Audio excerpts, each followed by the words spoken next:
when I competed with USA, like we talked about earlier in this conversation, I was thinking about it this morning. I was thinking, I don't feel like we're back there. We're back there. It's not a feeling. I mean, you can look at the numbers. You can look at where we are with our customers. It's not a feeling and a wish anymore. We're back. We're back, and I think we have an opportunity to take it to another level. Absolutely.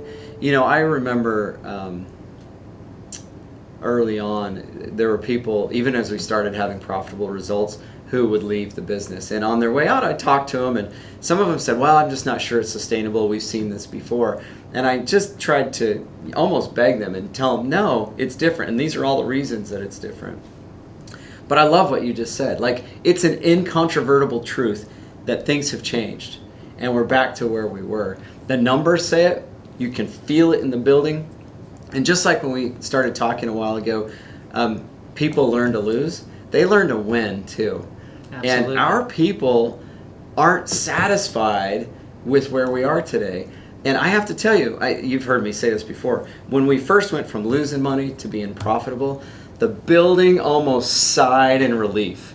Yeah. And I remember thinking, no, this isn't the destination, you know? But we had to let people enjoy that for a moment.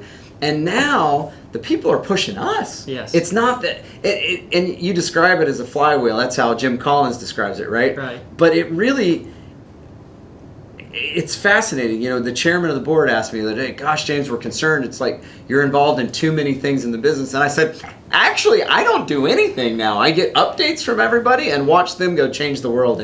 And I really feel like in the past where we felt like we couldn't win, I really feel like we can't lose. And we shouldn't get cocky about that. We shouldn't get arrogant about it. We still need to come kind of with our lunch pails every day and work extraordinarily hard.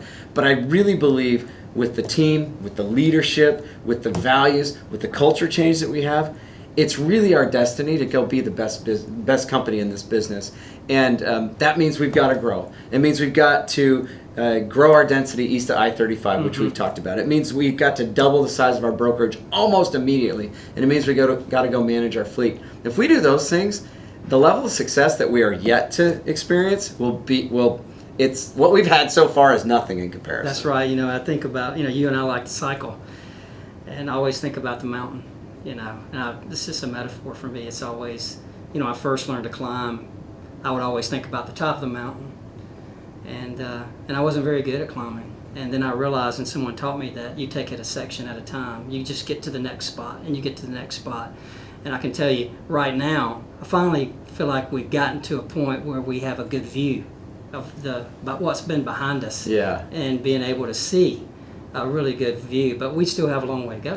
Well, and I love to climb mountains too. It's one of my masochistic kind of hobbies. And I used to talk about this all the time at USA Truck, and there aren't very big mountains around here, so people didn't really relate to what I was saying. But one of the things and you've seen this on your bike, when you climb a mountain, what you see from the top is other mountains. And if you have the right psyche, you're not discouraged by that. You're excited about the prospect of climbing another mountain, and you're really right. So I've just gotten back on my bike recently, and I started riding my mountain bike. So I start at my home, which is down in a little valley. It's got a pretty steep hill out of it, and then it's got a flat section and another hill. And I wouldn't say they're mountains, but for my level of fitness, they were challenging. And the first time I didn't get all the way up the second hill. And knowing my personality, you can imagine how that affected me. And the next day, did it again, and I took the approach that you prescribed, and honestly, I didn't think about the top. I just thought about the next step, and I got in a low gear, put my head down, and I really didn't even look at the top. I just put one foot in front of the other, and now I do it every single day. And it's like that quote, again, I'm going to mess it up, but it's not that the nature of the thing has changed, because it hasn't. The hill's still the same size, but our capacity to accomplish it has improved. And that's what's happening here.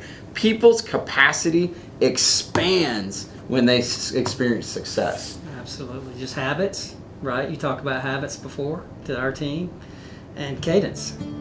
Consistency, accountability, scorecarding, cadence, habits. they become habits. Absolutely. And I feel like we now we have good habits. Now we just need to expand on that. Well, and what a great platform to grow from, Absolutely. which is really what you and I want to do next, right? So.